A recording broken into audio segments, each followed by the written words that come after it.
এসেছেন আপনি রতনপুর থেকে? এখানে কেন এসেছেন আপনি? আমাকে শামীম আসতে বলছিল, শামীমকে? আমার সঙ্গে যে রিলেশন করতো, আমাকে যে বিয়ের আশা দিচ্ছে। আচ্ছা, শামীমের সাথে আপনার রিলেশন কতদিন? 1 বছর। 1 বছর ধরে?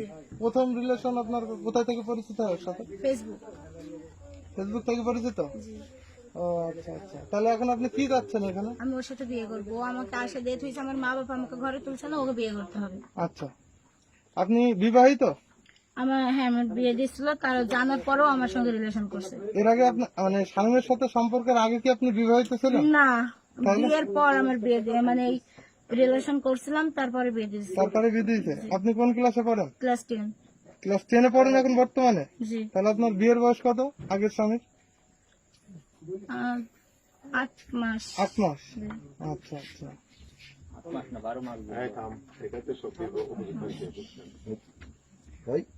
আপনি ওই স্বামীর সাথে কি বিবাহ বন্ধন ছিন্ন করেছেন?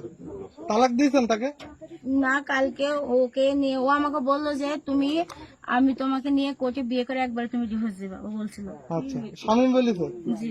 আচ্ছা আচ্ছা, আর একটা বিষয়, মনে করেন আপনাকে হয়তো স্বামী মেনে নিল না, সেই সূত্রে আপনি কি করতে পারেন? না মানলে আমি কেস করবো না, কারণ ওর জন্য আমার বাপ মা আমাকে ঘরে নিচ্ছে না, আমাকে মারধর করছে, আমাকে ঘরেও নিচ্ছে না। 5 দিন আমি ঘরের বাইরে আছি অন্যজনের পাশে, না নিলে ওর নামে কেস করবো আমি।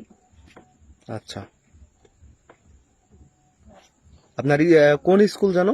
মহাজনপুর মাধ্যমিক বিদ্যালয়। মহাজনপুর মাধ্যমিক বিদ্যালয়। আচ্ছা, শামীম কি আপনাকে কোনো প্রতিশ্রুতি দিয়েছিল যে আপনি হ্যাঁ, দিয়েছিল যে ও আমাকে বিয়ে করবে। আচ্ছা, তাহলে গত কয়েকদিন আগে শুনলাম যে আপনাদের মেহেরপুরে একটা সমস্যা, এটা কি সমস্যাটা কি একটু বলেন তো?